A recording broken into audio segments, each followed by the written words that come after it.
പ്രശ്നത്തിന്റെ പേരിൽ. അതേ അവസ്ഥ ഒന്നും നമ്മളെ നാട്ടില്. എന്താ പ്രശ്നം? ഒരാള് തൊട്ടടുത്ത് സ്ഥലം വാങ്ങിയപ്പോ കറക്റ്റ് തന്നെയാണ്, അതിർത്തിയിലൊന്നും വ്യത്യാസമല്ല. പഞ്ചായത്തിൽ നിന്നൊക്കെ ആള് വന്ന് നോക്കിയിട്ട് കറക്റ്റാണ്, അളവൊക്കെ കറക്റ്റാണ്.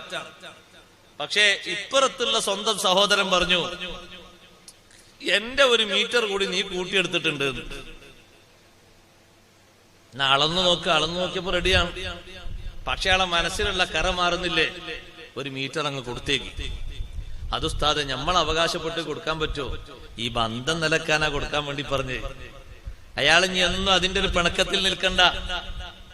എന്റെ 1 മീറ്റർ അവനെടുത്തു എന്ന് വേറെ ആള് പറയുന്നത് കേൾക്കാനല്ലല്ലോ നമുക്ക് സുഖം, അതില്ലാതിരിക്കാനല്ലേ സുഖം. 1 മീറ്റർ അയാളെന്നെ എടുത്തോട്ടെ, പൊരുത്തപ്പെട്ട് കൊടുക്കുന്ന ആ 1 മീറ്ററിന്റെ അപ്പുറത്ത് നീ മതിൽ കെട്ടിക്കോ, കുഴപ്പമൊന്നുമില്ല. പക്ഷെ 1 മീറ്റർ പോയിട്ട് ഒരു ചാണ് സ്ഥലത്തിന് വേണ്ടിയാണ്. ചില സ്ഥലങ്ങളിലൊക്കെ പിണക്കങ്ങൾ കേട്ടാൽ ചിരിച്ച് സുബ്ഹാനല്ലാഹ്, ഇത്രയും ആളുകൾ അന്തം കുറഞ്ഞവരായോ എന്ന് തോന്നിപ്പോകും. അതിന്റെ പേരിൽ പിണങ്ങേണ്ടതില്ല, അതിന്റെ പേരിൽ ഒട്ടും പിണങ്ങേണ്ടതില്ല. അവിടെ വിട്ടുവീഴ്ച ചെയ്ത് കൊടുത്തുകൊണ്ട് നമ്മൾ ഇണങ്ങുക